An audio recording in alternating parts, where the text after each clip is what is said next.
pratiquement e-learning, c'est pas seulement une archive de contenu, mais c'est aussi une plateforme qui vous permet de gérer effectivement le parcours de formation de vos étudiants. Là, je m'adresse forcément aux professeurs et enseignants, c'est-à-dire vous pouvez le monitoriser, vous pouvez effectivement voir s'ils ont bien suivi le parcours, les données affectées. Et pratiquement, à l'école, vous concentrez sur la méthode, pas forcément sur le contenu.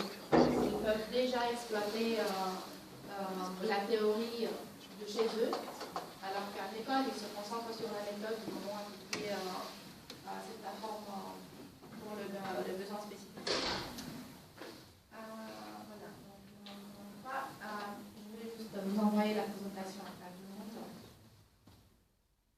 Donc, n'hésitez pas, surtout si vous avez des projets de collaboration, à me contacter pour voir comment avoir accès à ça. Et ça, je finis. Merci.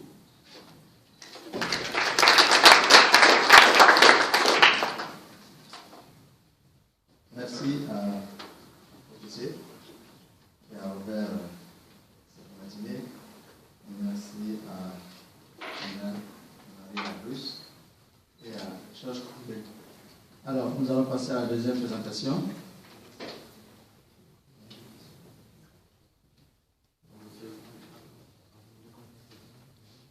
Bon, il y a une façon. Moi, j'avais pensé faire un peu comme je connais les liens, c'est-à-dire les questions après, donc après le groupe. Mais je ne sais pas, peut-être le professeur Verman souhaite qu'on enchaîne peut-être les questions. Bon, ok. Donc, on va donc adopter ce système. Question. C'est peut-être utile parce que c'est tout frais encore dans le cerveau qui est. Peut-être vous poser quelques questions. Vous pouvez peut-être vous permettre 2 ou 3 questions sur la présentation de PTC sur Framework, sur la nouvelle plateforme. Ok. M. Caban.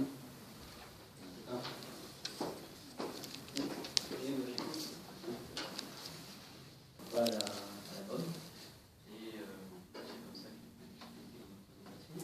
Est-ce que vous mettez à disposition des interfaces pour faire de la prise de données toutes ces données récupérées? Là, vous abordez la problématique du big data, je pense. Effectivement, PTC vient d'annoncer la semaine dernière leur achat de CodeLight, qui est une offre effectivement axée sur axée big data sur la capacité de recherche et de recherche automatique et recherche de patterns automatiques dans des bases de données importantes pour faire de la des préventive. C'est CodeLight, c'est chez nous. En sachant que la problématique, c'est que ça n'est pas unique, c'est-à-dire que PTC avec Framework sont quand même extrêmement ouverts. Donc on a aussi aujourd'hui fait on a des cas clients qui sont connectés avec des structures de big data comme du Splunk ou du Sapana par exemple, puisque la plateforme à ce moment-là est jusqu'à l'intermédiaire qui va mettre à disposition l'ensemble des data pour que des moteurs de big data très puissants puissent faire des recherches de patterns et autres pour détecter initier des maintenances prédictives. Maintenant, PTC, depuis une semaine, a aussi, je dirais, une offre aussi dans ce domaine, mais qui est vraiment spécialisée pour les industriels. Merci. Moi, Airbus. On est là pour parler d'interopérabilité des standards. Donc, votre plateforme Thinkworx, elle s'appuie sur, ou elle s'appuiera dans le futur sur quel type de standard? Qu'est-ce que vous visez? C'est une volonté très forte d'être agnostique sur le sujet. Donc, on ne fait pas partie forcément d'une alliance, et il y en a beaucoup en ce moment. L'objectif, c'est de pouvoir les implémenter, les donner à disposition dans la plateforme. Aujourd'hui, qu'elles soient propriétaires ou qu'elles deviennent un standard, aujourd'hui, c'est l'implémenter. Donc, on parle beaucoup des protocoles de communication, par exemple. Donc, il y a des protocoles propriétaires, il y en a des nouveaux qui sortent. On supporte les QTP, par exemple, au COAP, protocole de communication dans le monde connecté. Il y a des nouveaux systèmes de communication comme Sigfox ou LoRa, on les supporte aussi. Voilà, le principe, là-dessus, on ne prend pas parti. Par contre, on assure que la plateforme supportera les différents standards qui apparaissent, même les propriétaires.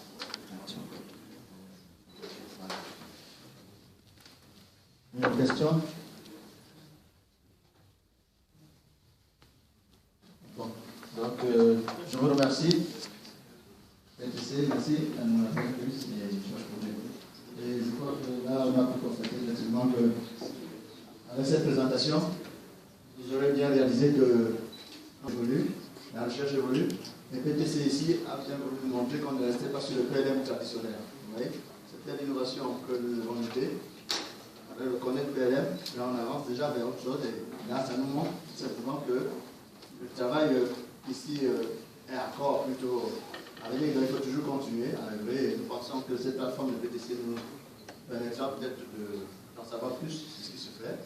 La petite guerre entre Riverton, donc je dirais plutôt Dassault Systèmes et PTC, bon, ça peut commencer alors. Merci. Bon, je passe la parole donc à... pédagogie, encore que ça connaît des idées au niveau de... Et donc, ce que m'a demandé David, c'est de parler de l'interopérabilité des systèmes, parce que pour la journée d'aujourd'hui, IPLM, I c'est pour interopérabilité dans le PLM. On va voir qu'est-ce qui se passe au niveau de l'interopérabilité des systèmes.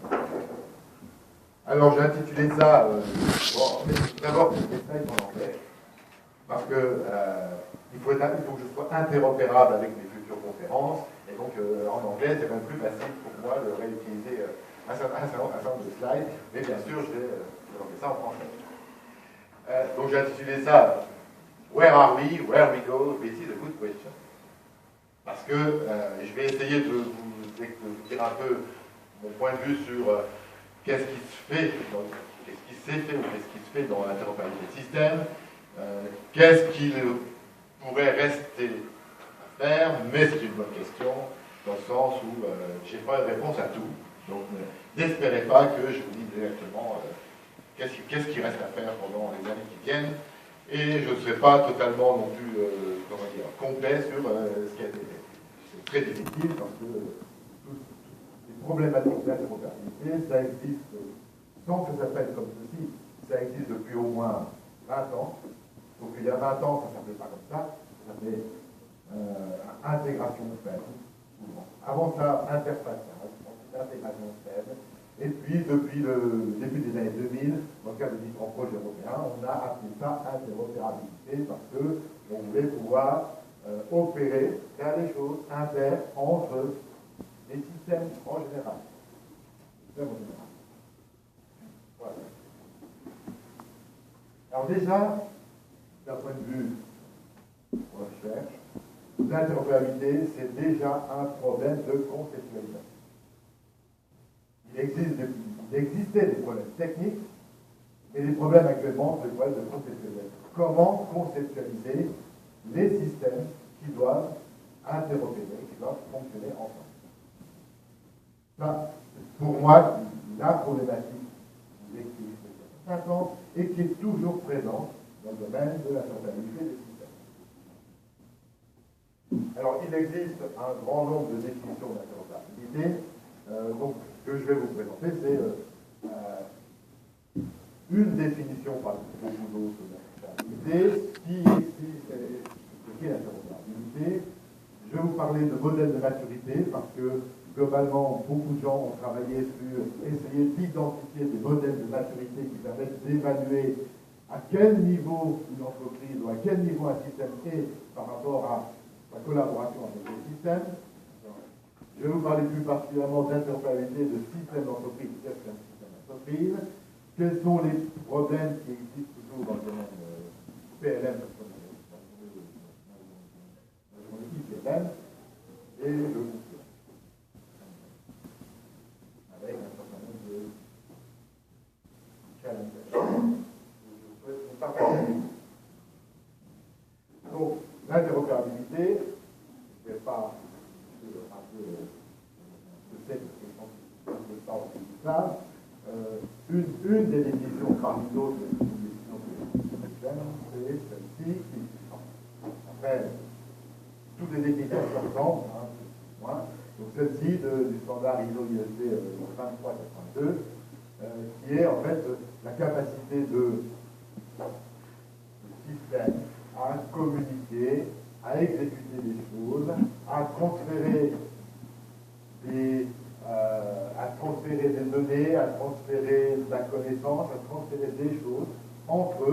de telle manière à pouvoir mieux fonctionner en tenant compte de ce qui est produit par les uns et de ce que produit ces systèmes pour d'autres systèmes. C'est un résumé de ce que c'est pour le moins bien dit en français que ce qui est écrit en anglais. Je ne sais pas de le dire en anglais, mais vous connaissez sûrement ces définitions comme beaucoup d'autres définitions.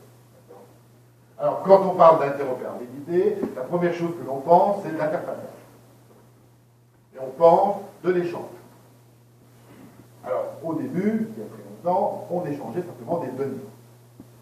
Et pour échanger des données, on avait besoin de communiquer, d'une part. Si deux systèmes ne communiquent pas, on ne peut pas échanger des données. Et puis ensuite, on a besoin de pouvoir encoder ces données pour pouvoir les échanger. Et là, ce sont surtout des problèmes techniques. Et ces problèmes techniques ont été résolus depuis longtemps par beaucoup de personnes dans l'informatique, globalement, mais par beaucoup de personnes. Quand on parle maintenant d'échange, et là où on a discuté, c'est quand on veut échanger de la connaissance. Parce que pour échanger la connaissance, il faut l'encoder. Et l'encoder, ça veut dire qu'il faut la représenter d'une certaine manière. C'est difficile. Cette connaissance, elle est souvent incluse, ou elle est souvent représentée dans des modèles. Donc c'est l'échange de modèles. Mais un modèle, ça peut être très bien un dessin technique venant du CAO, ça peut être une structure d'un produit, ça peut être plein de différents types de modèles suivant la représentation que l'on a. Et donc, quand on échange des modèles entre deux systèmes avec la même représentation et avec la même connaissance sur le modèle, ça ne pose pas trop de problèmes, encore que. Mais quand on échange des modèles qui ont des représentations différentes, qui ont été produits par des systèmes différents, par des systèmes différents, là on a des difficultés parce que la connaissance dans ce modèle est très souvent implicite dans le modèle et non explicite. Alors on veut pouvoir échanger aussi des procédures, on veut pouvoir échanger des processus. Alors quand on échange des processus, c'est plutôt la connaissance de processus ou comment fonctionne le processus. Et on a toujours le même problème d'encodage.